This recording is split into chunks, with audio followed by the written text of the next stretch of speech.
Today we're going to be talking about the clove hitch and why I avoid it. Now there are ways that you can make the clove hitch more reliable, but the clove hitch by itself, the reason that I avoid it is because there's so many other knots to choose from that are very closely related to the clove hitch but are a lot more secure. But if you're dead set on using the clove hitch, I'm going to show you a few ways that you can make it a lot more reliable. So the reason why the clove hitch is unreliable is because the working end of the rope is trapped under the crossing bar, but what will happen if you have a variant load on your standing end of your line or any kind of vibration, and this is true if you are using this as an anchor point too, like in the trucker's hitch, if you're tying a load to a trailer or a truck bed, if you have any kind of movement, what will happen is it can loosen that locking bar and the working end of the rope completely comes free, and then very easily this knot will completely tumble apart on you. You can see I never touched the knot itself, just the standing end. I was able to work that free. So let me show you how this one is tied real quick. So you go around your object, then you're going to cross over, then you're going to go around again, and you're going to come up through this void here, and then you pull the working end and the standing end apart, opposite directions, dress it up, pull it tight, and that's how the clove hitch is formed.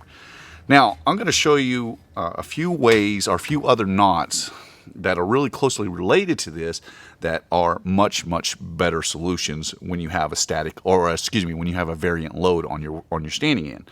So the first one is called the ground line hitch or the picket line hitch.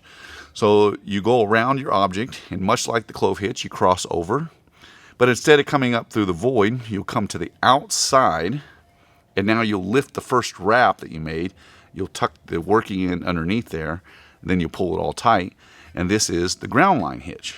And this is tied very closely to the clove hitch, but it is a lot more reliable. And the reason that it's a lot more reliable is because anytime you have pressure on the standing end of the rope, it is automatically pulling down and trapping the working end of the rope and won't let that knot tumble loose.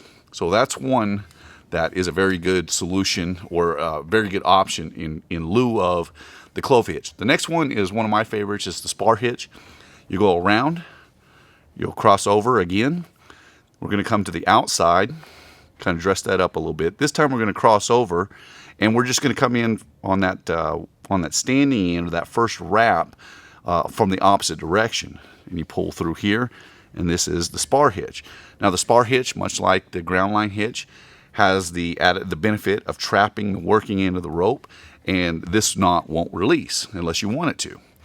And then the last one is a knot that I would probably never tie unless it was in its slip form, unless you want to make it a permanent knot, and that is the constrictor.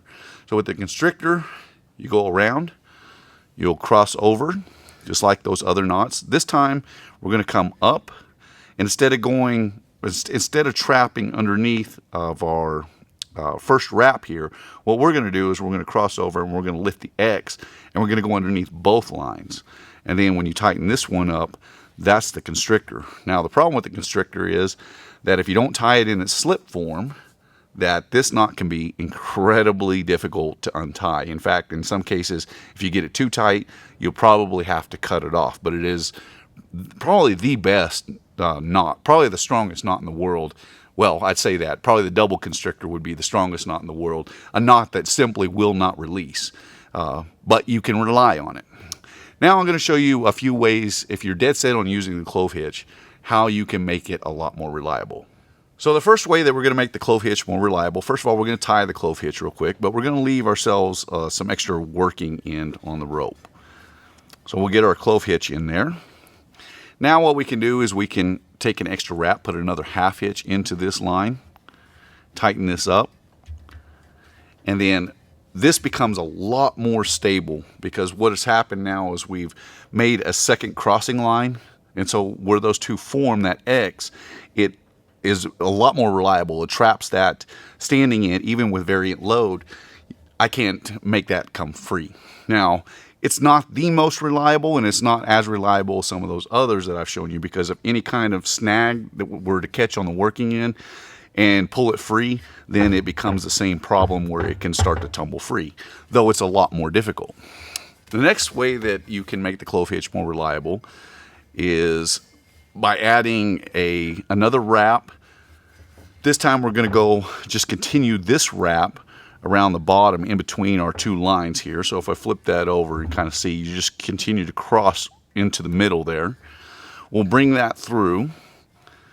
In fact, let me, I didn't give myself quite enough there, so let me give it a little bit more working in. We'll continue around, and then we'll just tie a clove hitch or 2 half hitches onto the standing end of the rope. And then when we tighten all that up, this makes the clove hitch a lot more reliable as well. This one I don't like as much as adding half hitch. And by the way, if you want to add a couple of half hitches in that other variation, it makes it even more secure. So the last way is one that a viewer brought to my attention. I'd never tied the clove hitch like this.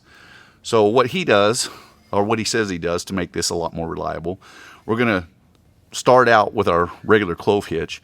Only instead of making one crossing line, he says he goes around twice. Come back up, and we'll lift here, send our working end back underneath. And by adding that second crossing line, this knot is actually a lot more secure, because that second crossing line is that second wrap on the crossing line is holding that first one in place more, and so it traps it better.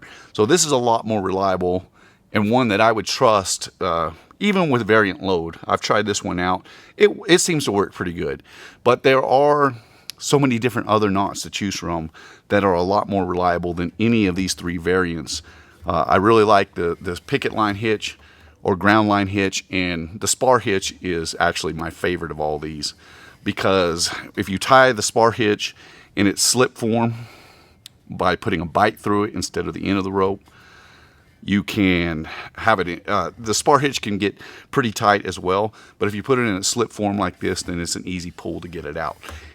So while the clove hitch is essential, it's not a knot that I would trust by itself. I know a lot of people do and say they rely on it, but if you're in any kind of critical situation where you have any kind of movement or variant load on the working end of the rope, it's a knot that I would certainly avoid.